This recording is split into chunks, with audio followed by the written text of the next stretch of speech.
Hey, friend, and welcome to Perfect Periods, the place where we discuss how to navigate different periods of life while perfecting our actual periods. What? Like it's hard?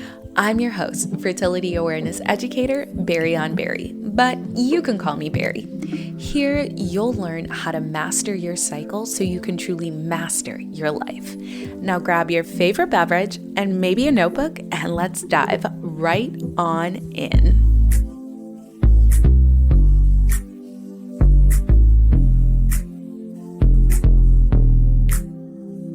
Hello, and welcome back to another episode. So first and foremost, let me say happy Women's History Month. Yeah, the girls. But number two, happy Endometriosis Awareness Month. This month, we are going to talk about how to really manage living life with endo in sync with your cycle. And I'm really excited to have this conversation with you all because, as I've gotten more seasoned in this area, what I've noticed is the recommendations across the board really do vary because endo is such a complex condition, right? But the way that I help people manage it, it just remains the same. And that's through cycle syncing. And with that being said, let me just say this too. If you have not gotten your hands on the Daily Flow Cycle Support Planner, this is the time. Now is the time. Today is the day. It is the best $10 investment you can make for your cycle and overall health. And the reason I say that is because time and time again, I like to come back to simplicity and practicality. So, regardless of whether or not you have endometriosis, it's just one of those tools that I really believe every woman should have. These are the 5 habits that no matter what, you should be implementing and doing to support your health. Not only this, but when you can actually plan your meals in sync with your cycle, as well as your movement in sync with your cycle, and you are actually taking note of your personal progression, it's just so incredible to see these changes for you all. So that's what I'm going to recommend for you. Now, with that being said, I also want to say a few things. One, I'm going to give you a heads up as to what our schedule is going to look like this month. And the reason I'm doing this is because I know that this is a cycle support podcast. And sometimes you want to know what direction. So today we're going to talk about endometriosis and really the 3 things I recommend for managing your life in sync with your cycle. Then we are going to talk about really understanding it in terms of hold on, Amazon just showed up. Productive in sync with your cycle if you have endo, because it was crazy. I was researching, how women with endo are impacted in the workplace. And oh my God, the research that came out, I was like, oh my God, you need a workflow. But also I was like, we need a whole episode. And then we're going to have Lar and Kath from Semaine on the podcast. I'm so excited to have another conversation with them. I feel like they're incredible. And I'm just so excited to have them a part of the show this season, especially. And then lastly, we're going to touch on how to advocate for yourself if you have endo or any other chronic condition. And of course, we're going to do a monthly review because guess what I found out? There's 5 Fridays in March. Love that for us. So an extra episode. Without further ado, though, let's jump into today's episode. So first and foremost, what the heck is endometriosis? How common is it? How does it get diagnosed? What are the causes? Let's do that groundwork, right? So first and foremost, endometriosis happens when tissue similar to the lining of your uterus grows outside of the uterus. So let's just get into it, right? Imagine the uterine lining thickening, right? And you know how it trickles out of the vaginal canal and there's that exit point? Well, with endometriosis, there's no easy exit, right? This tissue that's similar to the lining of your uterus thickens. It's similar. It's not the exact same, but it's very similar. It thickens, but then how does that stuff exit the body? And that is where a lot of the issue lies with endometriosis, okay? So that is what endometriosis is. Now, it may impact more than 11% of American women between the ages of 15 and 44 alone. And this is American women alone. I know a lot of you listening to the podcast actually are from Europe as well as Australia, which is beyond wild to me. But like, if that's only impacting Americans that much, imagine how much of an impact it has on the rest of the world. And case in point, that's about 6.5 million women in the US. Now, it does target women and hit women in their 30s and 40s the most. At least that's what the Office of Women's Health actually says. But again, I think that is just so wild. Now, what causes it? I'm going to be honest with you. They don't know. They really don't know. There are some causes that they think it could be retrograde menstruation. They think it could be genetic factors. They think it could be your immune system. They think it could be hormones, specifically estrogen related. It could be different types of surgeries, but they actually do not have a concrete cause of endometriosis. And I'm going to be real with you. I don't even have like a root cause thing in my mind that's associated with this, aside from like trauma held in the body and estrogen. That's what I personally think, but that's my personal belief, right? So, with that being said, how does this get diagnosed? The only way for it to truly be diagnosed is through something called a laparoscopy, which is essentially surgery in which they do an incision and take a microscope and go exploring inside of your body to see if indeed there is this tissue that is similar to endometrium tissue, your uterine lining growing outside of your uterus. In the event that it is, and like there's these growths which are benign from what I've researched, but if that's there, then that's how the diagnosis happens. Now, let me say this about an endometriosis diagnosis. Oh, that rhymed. Apparently, it is a bitch to actually get the diagnosis. And my heart goes out to people struggling with getting the proper diagnosis. But I'm also rocking with y'all because I want to share with you how you can begin to manage this condition, right? So, traditional Western medicine would recommend that you manage it utilizing painkillers and hormonal birth control.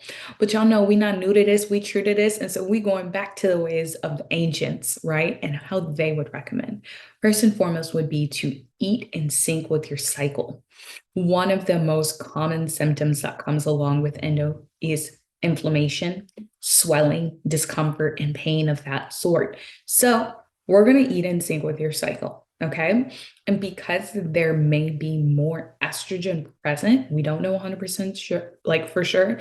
I would highly recommend that you get a complete hormone panel done. And if you need to know, like, hey, sis, like this is, I can't afford it, you need a hookup, let me know. I got you. I'll tell you where to go and what to get. It's a really well test, women's health test, and you would look at your estrogen, but I digress, right?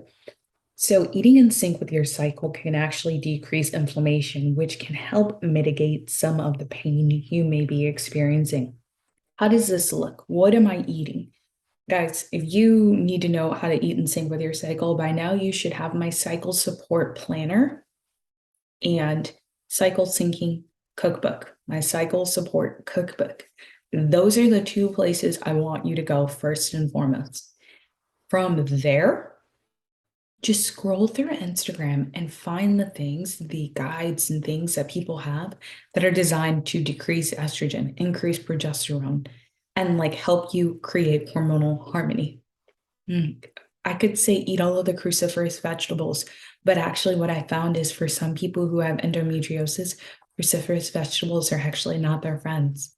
Things that are high in fiber are always your friend, but if you don't agree with cruciferous vegetables, then I don't want you doing high fiber things, right? So, like high fiber cruciferous things, I should say.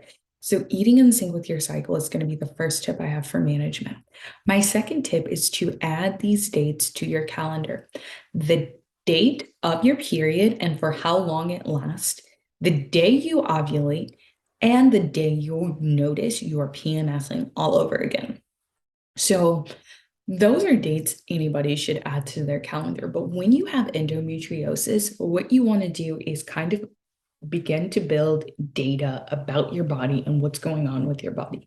Log it into your app, your Apple Health app. Make a note of it in your cycle support planner. It's going to change the game.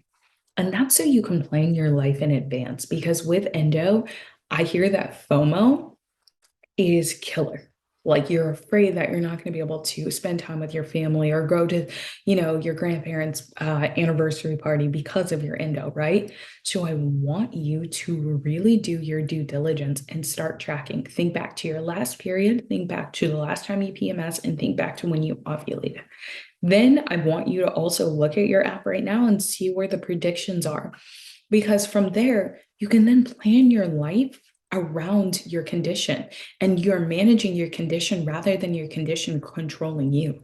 Okay. You can have a period and a life, an enjoyable one at that. You just have to be proactive rather than reactive. And again, I say this with love, but I know you can hear a little bit of sternness in my voice.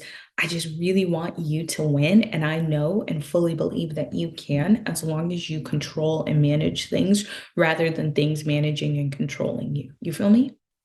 So then from there, once you have those 3 dates, you then need to do the third thing, which is manage your energy. Oh my God. Okay, listen. We all know our energy changes throughout our menstrual cycle.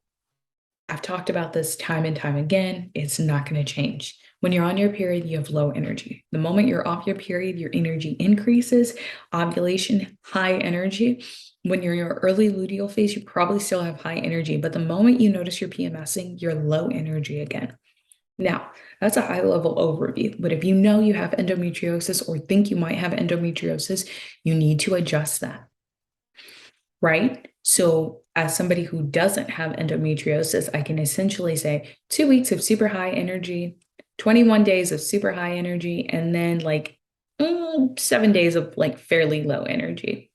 Or I can say, I know I've got a good, like for me personally, I know I am high energy for at least 19 days. And then kind of like the other like 8 or so, I'm fairly low energy, right? That's why I like plan a menstruation vacation. But, you know, when you plan your energy around these important dates, things begin to fall in place for you.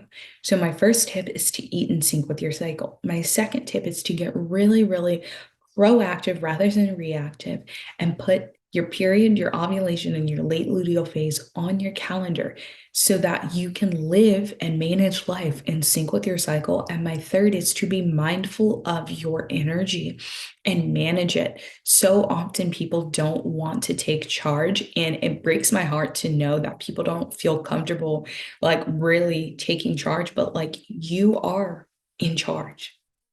You are. You may not be able to control whether or not you have the condition, but you can control how it impacts you. I hope this has been supportive to you. I would highly, highly recommend that you really kind of just assess things. And let me make a fourth recommendation. It's not even on my list. I wrote down a list so that I didn't stray from the path too much. My fourth recommendation is to get serious about your supplement routine. Okay, so I'm going to make several recommendations. If you're somebody who likes a one-stop shop when it comes to your supplements, you want to get everything all in one place and you don't want to have to think about it, I want you to go to semainehealth.com and I want you to purchase these 3 things. Okay, the daily, the PMS and period support, and the pre and probiotic. Okay. The reason I want you to do that is because that entire product line has been designed to work all together and it's been formulated to help you in like manage endo. I mean, Laura and Kath actually have endometriosis and manage life with endo. Okay. So, like, there's that. Now, you guys know me. Semaine has been my tried and true for the longest time. It has been, I would argue, the thing I've recommended the most over the years. Okay. So again, all the links to things will be in the show notes, but this is where I would start managing life with endo in sync with your cycle. I want you eating in sync with your cycle. I want you to literally put these dates on your calendar, your period, ovulation, and your late luteal phase, so you can anticipate how you're going to feel and like prepare and adjust accordingly. The third thing is being super mindful of your energy throughout the month. And then the fourth thing being a really great supplement routine. If you need to know how to eat in sync with your cycle, get the cycle support cookbook that I have linked below. If you're like, I just want the healthy habits that you recommend and I want to build off of it, grab the cycle support planner. And if you're ready to work smarter rather than harder, in sync with your cycle, make sure to enroll in my program workflow because it's been designed to help you do that. That's the best workshop ever. Like, I honestly think that's the best workshop I've ever created.